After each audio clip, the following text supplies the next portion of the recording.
Assalamualaikum warahmatullahi wabarakatuh. Bagaimana kabar kalian anak-anakku, anak yang soleh dan soleha, siswa SD Ibnu Umar?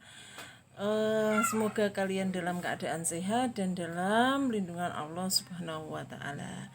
Kita berjumpa kembali dalam pelajaran Bahasa Indonesia. Kali ini kita akan membahas tentang menulis laporan pengamatan. Apa tuh yang dimaksud dengan laporan itu? Laporan adalah uraian kegiatan yang telah dilakukan. Nah, kegiatan itu bisa berupa pengamatan. Pengamatan dilakukan untuk mencari informasi yang diinginkan, ya. Kemudian pengamatan itu adalah apa? Pengamatan itu adalah pengawasan terhadap kegiatan atau peristiwa. Jadi yang dimaksud pengamatan itu pengawasan terhadap kegiatan atau peristiwa. Nah, lanjut. Contoh laporan pengamatan itu, jadi laporan pengamatan itu bisa berupa contohnya proses pembuatan susu kedelai, kemudian proses pembuatan yogurt, pengamatan pertandingan sepak bola, jalannya operasi bendera di sekolahku. Nah, itu beberapa contohnya. Nanti kalian bisa cari contoh yang lain ya. Nah, kita lanjut. Unsur-unsur laporan pengamatan. Apa saja toh yang unsur-unsur laporan pengamatan tersebut? Hasil pengamatan biasanya itu ditulis dalam bentuk paparan atau penjelasan dan dalam bentuk format atau isian. Hal yang harus diperhatikan dalam menulis laporan pengamatan adalah yang pertama, itu objek yang diamati. Yang kedua, waktu pengamatan. Yang ketiga, tempat pengamatan. Yang keempat, tujuan pengamatan. Yang kelima, hasil pengamatan. Dan yang keenam adalah orang yang mengamati. Kemudian, ciri-ciri laporan pengamatan. Dalam menuliskan laporan pengamatan itu kalian harus memperhatikan hal-hal di bawah ini, yaitu yang pertama, ditulis dalam bahasa baku dan jelas. Jadi laporan pengamatan itu kan suatu karya yang ini ya, kadang juga karya ilmiah. Jadi tidak boleh ditulis dengan bahasa gaul misalnya, lo, gue, guys, bro. Nah, itu tidak boleh ya.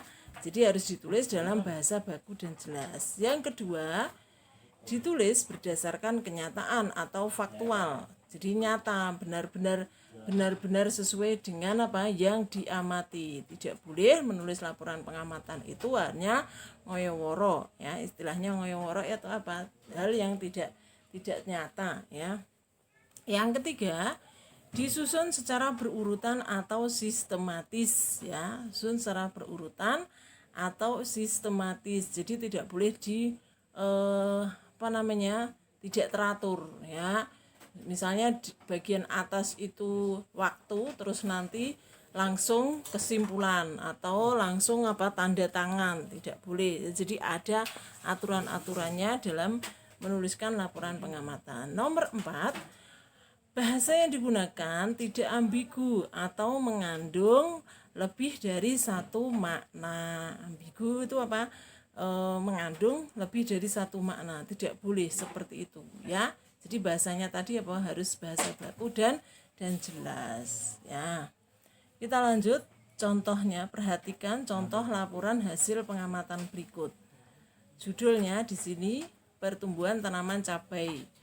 Hal yang diamati adalah pohon cabai. Ini adalah contoh laporan pengamatan. Nanti kalian bisa perhatikan. Jadi ada judul, kemudian hal yang diamati, waktu ya ini, kemudian pelaksanaan ya, waktu, setelah itu pelaksanaan harinya ya, lanjutnya lokasinya di mana ya, kemudian tujuannya itu untuk apa ya, itu ini di sini contohnya tujuannya mengamati pertumbuhan pohon cabai dari biji. Nah, hasilnya ternyata setelah diamati si cabai tumbuh menjadi kecambah pada hari ketujuh, pada hari kelima, pada hari ketujuh tumbuh daun.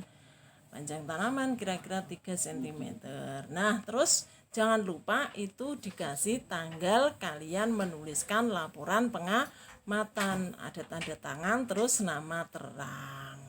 Nah, sekian pembelajaran kita kali ini. Setelah ini nanti guru akan ngasih tugas kalian untuk membuat sebuah contoh laporan pengamatan. Terserah kalian yang diamati itu apa, objeknya apa, itu bebas ya.